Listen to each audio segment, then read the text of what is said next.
Hey there, Excel enthusiasts. Welcome back to our channel, where we break down the latest tips and tricks to make your spreadsheet game stronger than ever. Today, we're tackling something super useful: how to view the edit history in Excel for 2025.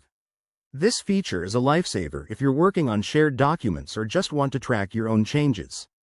Let's dive right in. First things first, you need to ensure your Excel file is stored in a location that supports version history, like OneDrive or SharePoint.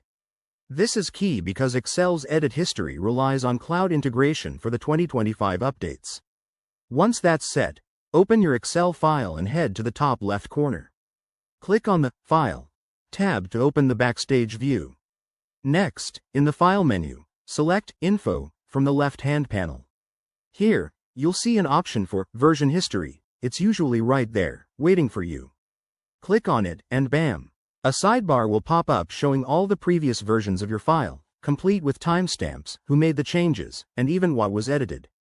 If you're using the latest Excel app, you might notice some enhancements in 2025, like better search functionality within the history or direct restore options. To view details of a specific version, just click on it, and Excel will open a read-only copy. From there, you can compare it to the current version or restore it if needed. Remember, if you're not seeing the version history option, double-check that your file is saved online and that you have the necessary permissions. One quick tip: always make sure autosave is enabled in your settings to capture changes accurately. This way, you won't miss a beat. And if you're collaborating with a team, this feature helps avoid those "who changed what" headaches. There you have it. Viewing edit history in Excel 2025 is straightforward and powerful. If this helped you, give this video a thumbs up, subscribe for more tech tips, and drop a comment below if you have any questions.